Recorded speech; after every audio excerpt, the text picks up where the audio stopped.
Are you an incredibly small streamer? Like small, and you're looking to increase your engagement and views? And have you also heard the advice of post every day? Well, as you probably can expect, that's a lot of work. So is the juice worth the squeeze? Hi, I'm Nova and I'm a Twitch duo streamer, and we posted a YouTube short every day for a month. I'm going to dive into the results and let you know if it was worth it or not. If you don't care about all the details, just skip to 6 minutes and watch the conclusion. Disclaimer. Before we get into the raw numbers, there are many variables that may make our situation different from yours. For example, I'm part of a duo channel. That means I share a channel with someone else. That's Mordio. Hello. We stream separately and together, more or less at an even split. That means the channel could be split between those viewers who prefer one or the other. That has advantages and disadvantages, but it's what we wanted to do when we started the channel. Just keep that in mind. The month we ended up posting every day in was December. The month with the biggest holiday and vacation time. Probably not the smartest time to post, but that's what we did. This factor may be reflected in the last 2 weeks of December. And lastly, we're Twitch streamers posting on YouTube. Anybody will tell you that conversion rates from one platform to another are abysmal. We post all our VODs on YouTube after streaming on Twitch. Being a VOD channel is a conversation for another time.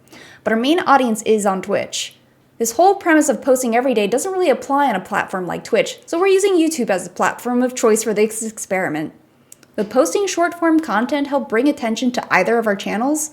We aim to find out. Strategy. First steps. The first steps to posting a short every day was to actually make them. This is where our duo team worked out really well, and we could split out the work. Hiring someone would be too expensive, and we have what I believe to be passable editing skills. I'll let you be the judge though. Comment down below if you disagree. We gave ourselves the goal of making 15 to 16 shorts each throughout November so we could post all December. Getting content. Getting the content was relatively easy.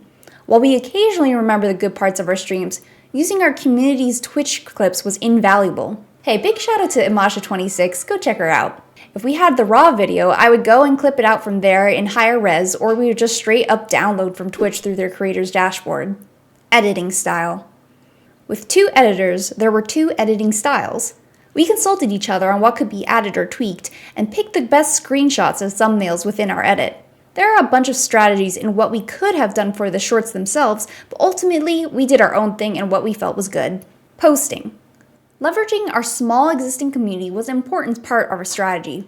If we could get several people to watch our shorts within the hour it was live, it may give us the boost needed for YouTube to share our content with others outside our feed.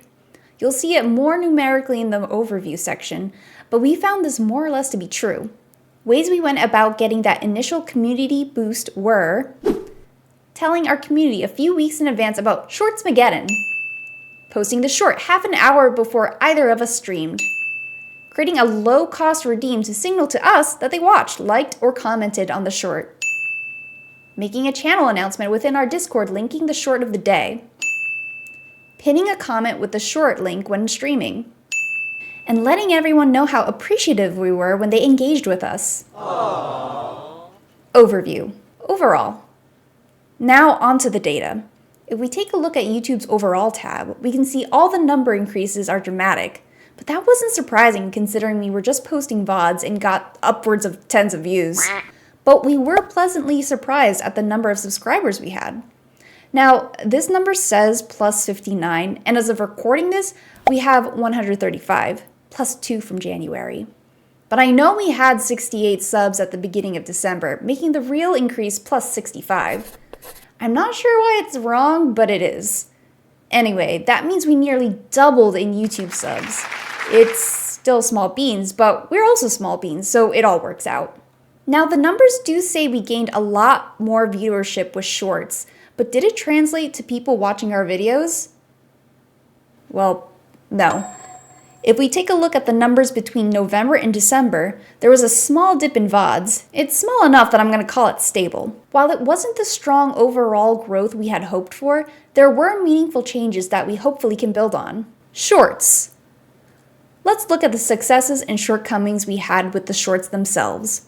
First, our top 5 shorts. I've laid out their time spans, number of views, likes, and posting days, as well as a small bulleted list of what the content contained. Now, let's take a look at the bottom 5 shorts with that same information. What can we glean from this? For one, when the shorts were good, having the posting time close to our stream time doesn't seem to affect the numbers too much. However, when the shorts did poorly, it was always at a time when one of us wasn't streaming. While it's just speculation, I believe that the community participation is strongest on the days we streamed as they had more reminders. Therefore, from this small data set, I believe that good content will capture attention regardless, and bad or so-so content can benefit from an initial boost. What data will I gloss over? I don't think the bullet points describing the shorts were all that useful. Overall, the shorts were all funny moments we thought to clip. The ones that did poorly maybe weren't as funny. Plus, I had my own ideas about why specific shorts didn't do as well. But that's too long to get into. You can form your own opinions about our successes and failures by watching our shorts. Plug, plug, plug. Conclusion. What did we learn from this experiment? Pros. Posting a short every day does increase YouTube traffic. Subscriber counts steadily went up, and community support, even small ones, create a big impact. Cons. There wasn't really any Twitch conversion.